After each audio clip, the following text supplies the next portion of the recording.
एक एक जन को मालूम है, उन्हें एक एक लफ्ज सही बोला। This is not for money, this is just for truth and victory. मैं ये अपॉलॉजी के लिए कर रही हूँ। उन लोग को ये बात माननी होगी कि उन्होंने ये किया है। वो तीनों ने, उन्होंने को हाथ जोड़ के मुझे बोलना पड़ेगा कि जेनी सॉरी, ये हमने किया है।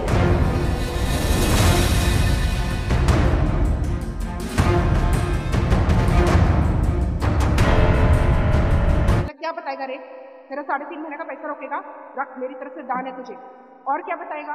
मेरे को तू सीरियल से निकालेगा? I have already been replace, thrown out in pregnancy. और क्या करेगा? मेरे का तेरा कंटिन्यूटी का शूट रुका है ना, मेरे को बुला, मैं आके पूरा फ्री में करके जाऊंगी।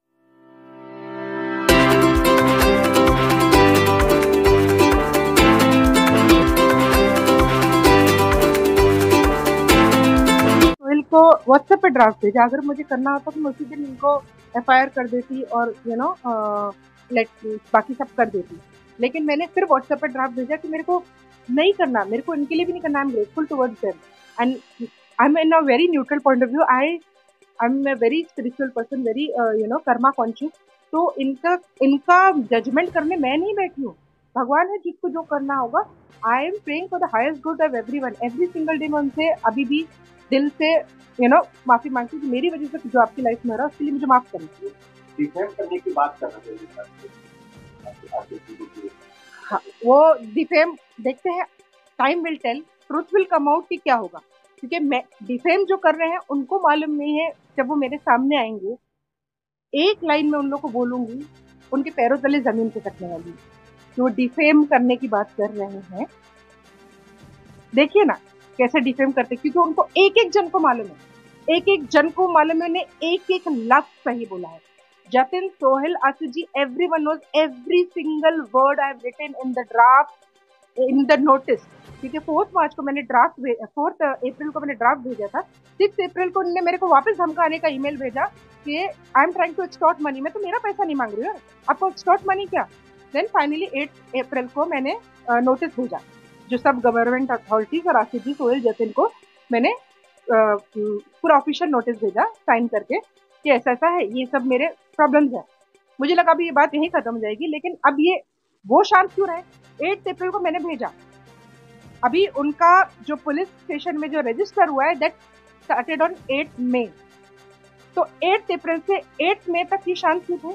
तब इनने क्यों नहीं बोला मुझे टर्मिनेट किया गया? तब इनने क्यों नहीं बोला ये डिसऑर्गेनाइज है, इनडिसिप्लिन्ड है और हम ये काम ठीक से नहीं करती है? तब क्यों नहीं बोला? जब वो बात पब्लिक में आई, जब वो बात बॉम्बे टाइम्स में आई, जब वो दूसरे न्यूज में आई, I am very thankful to media who is just taking out the truth, because ये बहुत जरूरी है। और कुछ जो फालतू जो कुछ चैनल्स हैं जो इस तरीके की बातों को बढ़ा रहे हैं कि आसिफ जी ने मेरे साथ यौन संबंध बनाए, ऐसा कुछ नहीं है। आसिफ जी ने ओनली वर्बल चीजें बोली हैं। तो प्लीज बिना मतलब की किसी की गरिमा को भी ठेस मत पहुंचाइए और सही बात को आगे बढ़ाइए, हाथ जोड़ती हूँ मैं। तो अभी पुलिस स्टेशन में जैसे ये नोटिस पहुंच गया है, because I am not in Mumbai, इसके ये जो भी एफआईआर करना है वो मैं मुंबई जब जाऊंगी तब करूंगी। बाकी police is investigating for the same and मुझे कलेक्ट्रेट से लेटर आया है कि they are looking into the matter, they have registered it. जो भी उनका, जो मुझे इतना समझ में नहीं आता लीगल क्या है, वो दे हैव रजिस्टर्ड इट। तो अब आगे क्या होगा देखते हैं। और वो जो मुझे बोल रहे हैं वो मुझे डिफेम करेंगे एंड एवरीथिंग, वो देखते हैं कहाँ करेंगे, क्योंकि उनको मालूम है मैंने एक लफ्ज भी झूठ नहीं बोला। And I just want to say one most important thing, this is not for money, this is just for truth and victory. मैं ये अपॉलॉजी के लिए कर रही हूँ।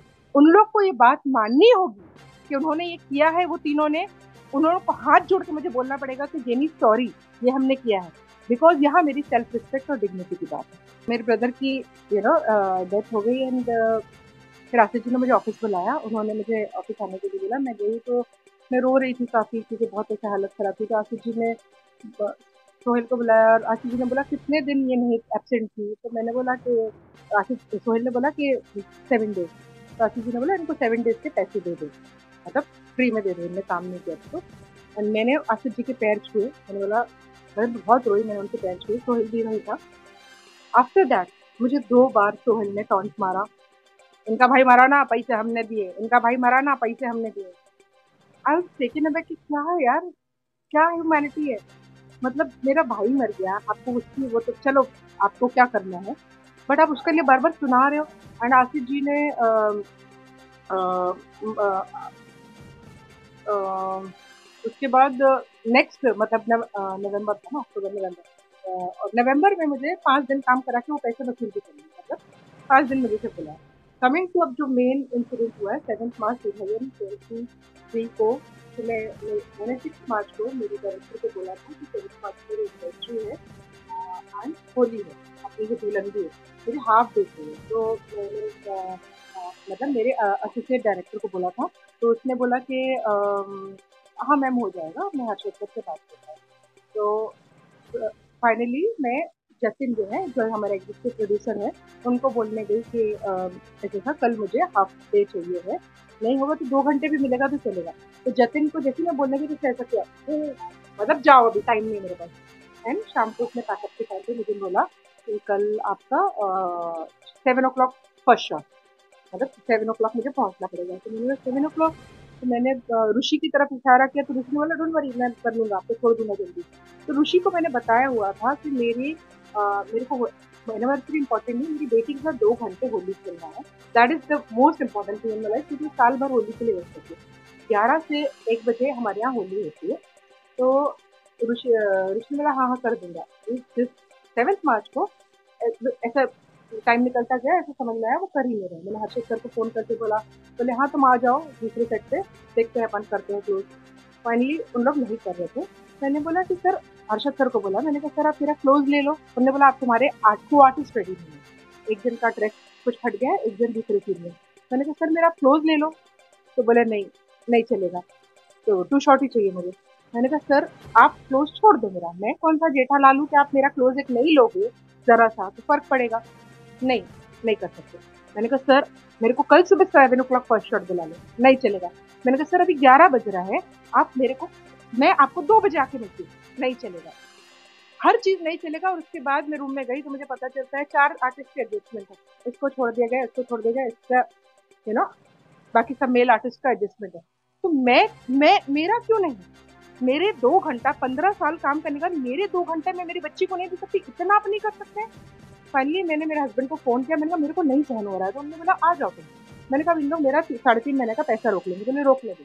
मैंने कहा इन लोग मेरे को निकाल देंगे, रिप्लेस करेंगे, बोले करने दो, तुम वापस आ जाओ, तुम्हारी पीस और हैप्पीनेस इज मोर इम्पोर्टेंट। तो my husband is my biggest support. मैं निकलने लगी, तो जैसे ना गया, उसने मेरी कार के सामने ऐसे करके उसने रोक लिया, मेरी कार के पीछे खड़ा हो गया, मैं रिवर्स करने लगी, तो वो ऐसे करके रोकता रहा। तो मैं उसको बोली जतिन जाने दे, मेरे को जाने दे। तो उसने कार की, मतलब मैं गाड़ी पीछे करने लगी तो बहुत देर तक वो शायद सोहेल को फोन कर रहा था, तो उसने बोला लो सोहेल भाई से बात करो। तो सोहेल फोन पे था, तो उन्होंने बोला क्या हुआ, मैं उसको 2-4 चीजें बोली। बोले आप रुको मैं आता हूँ। मैंने कहा सोहेल इट्स ऑलरेडी 11:45, मेरे घर में पहुंचते पहुंचते 12:30 हो जाएगा, होली खत्म हो जाएगी, मेरी बच्ची के साथ मुझे होली खेलनी है। बोले नहीं नहीं ऐसा ये वो करके। मैंने कहा मेरे को जाना है। मैंने कहा जतिन दरवाजा खोल, नहीं तो मैं तोड़ दूंगी। एंड ऐसे करके उनको दरवाजा खोलना पड़ा। मैं बाहर निकली हूँ और सोहेल आया है, और सोहेल ने आके मेरा दरवाजा खोला जोर से, बोला क्या नाटक कर रही हो, क्या नाटक कर रही हो, अभी बताता हूँ क्या कर सकता हूँ। तब मेरी सटकी, मतलब क्या बताएगा रे, मेरा 3.5 महीने का पैसा रोकेगा, रख मेरी तरफ से दान है तुझे, और क्या बताएगा, मेरे को तू सीरियल से निकालेगा, I have already been replace thrown out in pregnancy, और क्या करेगा। मैंने कहा तेरा कंटिन्यूटी का शूट रुका है ना, मेरे को बुला, मैं आके पूरा फ्री में करके जाऊंगी। तो वहां उसका ये हुआ कि इसके पास लिए तो मेरे पास कोई पॉइंट ही नहीं है। उसने जोर से मेरा कार का दरवाजा बैंग किया, सब सीसीटीवी फुटेज में है। उसने मेरे कार का दरवाजा बैंग किया, उसने बोला गेट आउट 4 बार चिल्लाया, और बोला कि इनको रिप्लेस करो। आफ्टर दैट मुझे लगा शायद ये बुलाएंगे या फोन करेंगे, इनका कोई भी इनकी तरफ से ये फोन नहीं था। एंड 24 ये 7 मार्च की बात है, 24 मार्च को सोहेल ने मुझे व्हाट्सएप पे एंड ईमेल पे मुझे एक लेटर भेजा कि हमारे यहाँ के मेकअप मैन, हेयर ड्रेसर और ये सब का नुकसान हो रहा है, और 1 हफ्ते के अंदर आपका जवाब चाहिए है, इसका जवाब दीजिए, नहीं तो हम आपको टर्मिनेट कर देंगे। जो लोग बोल रहे हैं इन्होंने मेरे को टर्मिनेट किया है, तो वो टर्मिनेट दिखाएं आप कहाँ है वो लेटर है, वो टर्मिनेट कर देंगे करके लेटर था। एनीवेज मैंने उनको 4 मार्च को सिर्फ व्हाट्सएप पे ड्राफ्ट भेजा कि रिप्लाइंग ये 15 साल का हरासमेंट, क्योंकि मुझे ऐसा लगा कि यार हर चीज में दबा रहे हैं, मैं कुछ बोल नहीं रही, मैं शांति से घर में बैठी हूँ। मैंने वो सोचा चलो गया सीरियल जाने दो, रिप्लेस करेंगे, जाने दो, देखी जाएगी। अब आप मैं घर पे बैठी उसके बाद आप मेरे को लेटर भेज के आप मेरे को डरा रहे हो कि हमारे ये पैसा देना पड़ेगा, क्योंकि ये मेरे यहाँ अब 3.5 महीने का पैसा नहीं देना चाहते। तो मैंने बोला कि ओके, मैंने इनको सिर्फ व्हाट्सएप पे ड्राफ्ट भेजा, जिसके थ्रू इन्होंने मंदार से मुझे फोन कराया। सोहेल ने मंदार को फोन किया क्योंकि Mandar is my close friend. तो मंदार को फोन किया, मंदार ने मुझे रात 4 साल में 4 फोन नहीं किए, जिसने रात से लेके सुबह तक मुझे 8-10 फोन किए और कितने मैसेजेस भेजे, वो सब मैसेजेस मेरे पास है। तो उसने मेरे को फोन करके बोला कि जेनी क्या हो गया है, सोहेल बोल रहा है तुम सेक्सुअल हरासमेंट का केस करने वाली है। मैंने कहा हाँ। तो बोले कि ऐसा वैसा है। मैंने कहा देख बंदा, मैंने उनको सिर्फ ड्राफ्ट भेजा है, ये बात को यहीं खत्म करेंगे, बिना मतलब के मेरे पे बार बार चढ़ रहे हैं, मुझे दबा रहे हैं, ऐसा नहीं होता। तो उसमें जेनी सीरियल का तो सोचा, मैंने कहा सीरियल का सोच रही थी इसलिए मैं कुछ नहीं कर रही हूँ, और सीरियल भगवान की दया होगी तो चलता रहेगा, मेरी दुआ है सीरियल चलता रहे सालों साल। मेरा कुछ नहीं, 200 लोगों की रोजी रोटी चलती इससे, मैं कोई नहीं थी सीरियल को बंद करने वाली। लेकिन मैं खुद ग्रेटफुल हूँ कि सीरियल में मैं काम करी इतने साल से, सब कुछ है। लेकिन ग्रेटिट्यूड अपनी जगह और फैक्ट्स अपनी जगह। आप बार बार किसी को इतना दबाओगे ना, इतनी रस्सी जितनी खींचते हैं ना, रस्सी टूट जाती है। आप कितना दबाओगे?